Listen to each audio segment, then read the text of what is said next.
Hello, everyone. My name is Joe Hernandez, and today I will be talking about my low-tech communication device for my EDA slash SLP 521 class.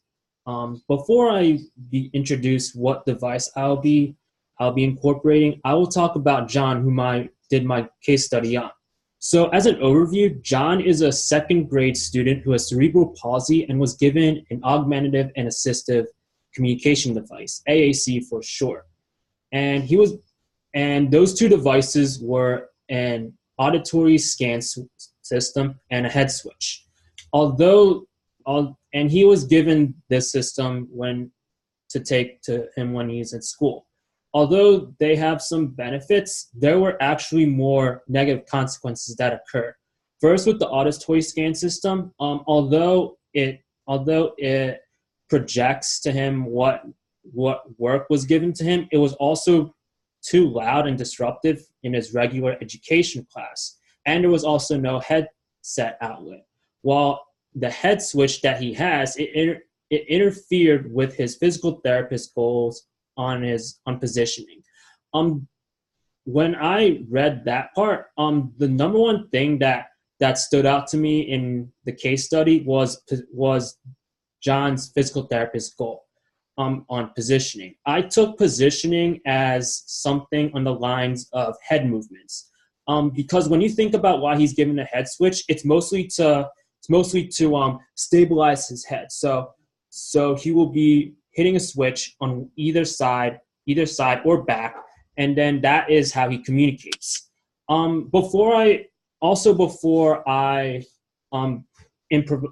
I discuss what device I'm going to implement, I want to say I'm not a teacher, but I'm a personal care assistant. So I work with kids with cognitive and physical differences, and every day it's always a new life challenge for me, because it also allows me to learn how competent I am and also how creative and how flexible I can be when working with those with cognitive differences.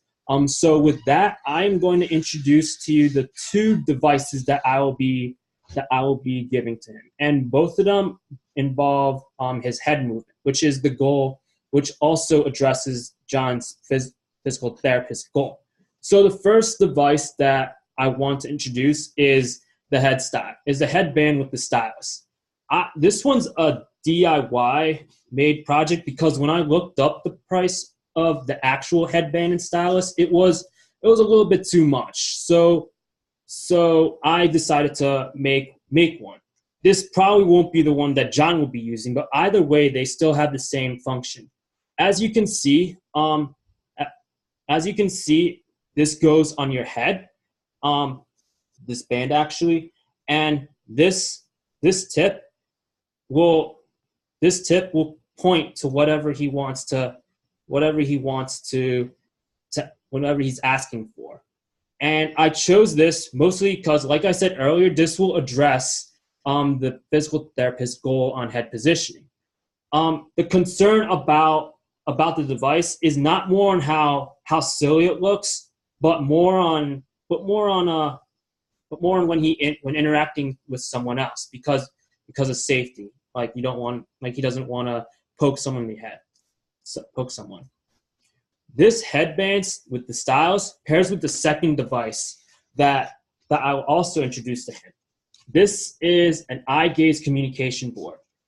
Oh, sorry, this is upside down. This is the eye gaze communication board, and it is like it's a similar function of a picture exchange communication system. The only difference is that the person communicates with eye movements on what image that he or she wants to use. So how I designed the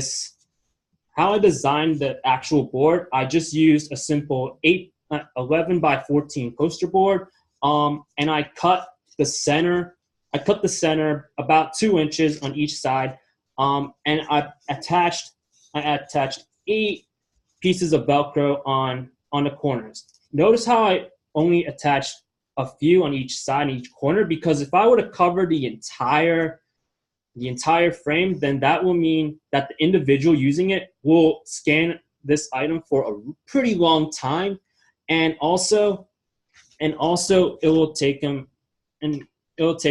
pretty much longer for him to communicate what he needs. So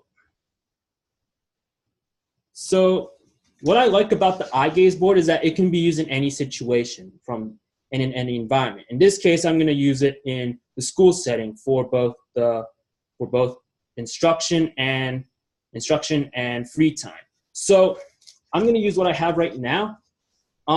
So when it's an individual's free time, the individual who will be using this communication board, that is the clock that's playing in the background.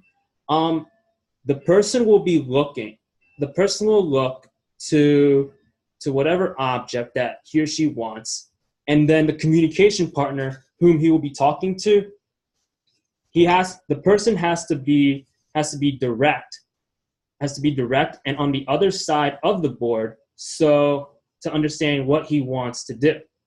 And as we're doing this, I forgot to add one other detail. All these pictures that I have, there will be more in this communication binder. They will be attached in this binder. As you see, there are not enough pictures, but once it's implemented, we'll be adding more and more pictures for him to attach, to give him more options, especially when it comes to instruction time. So now I'm going to add the headband part into this along with the communication board. So when John were to have the stylus, he'll put it on. I'm just going to move a little bit to the back, and then the communication partner will be on the other side saying, "Hey John, so you earned some reward time. So what would you like to work for?" John will actually move, and he will using the stylus point to what he wants. So in this case, he'll point to the snack. All right, so now that we know how it can be used in free time, excuse me, now we're going to incorporate it with instruction. So one thing that I like about the picture board is that it can be used in any instruction, is that it can be used in any situation, especially to narrow it down to tests. So I'm going to show a couple examples on how it can be used in math.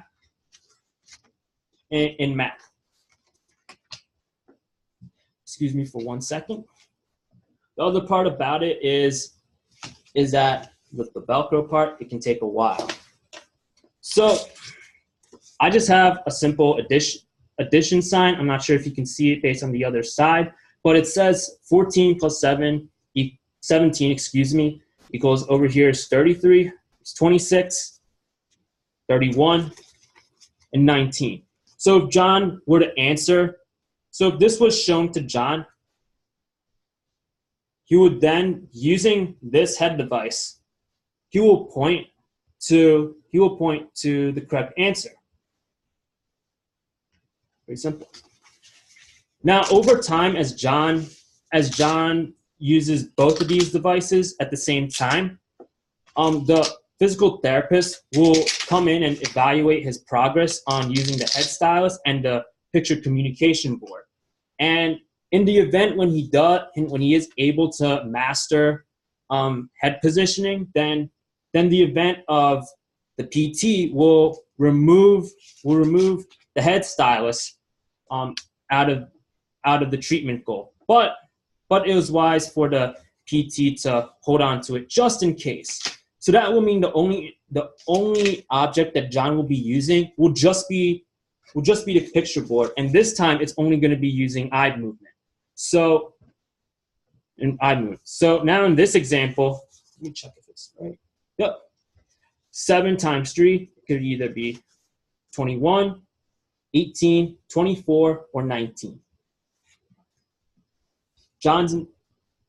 The teacher or instructional aide will be on one side, and then John will be in the other. Like I said earlier, this uses eye movement. So when John is using this device, the communication partner will have to will have to be very observant when using this device. So in this case, John will be looking at the answer, which is 21, and then it's probably best to ask for the instructional aide who's on the other side, or the communication partner, or even the teacher, to ask if this was the answer that he picked, and then they'll reinforce it by either saying "good job" or "so close."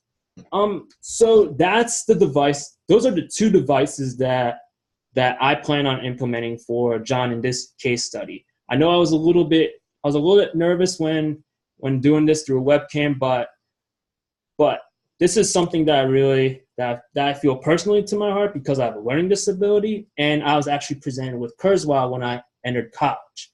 So with that, I just want to say thank you for watching this video. I hope you all are having an amazing day, and if you have any questions or comments, please feel free to comment. Thank you.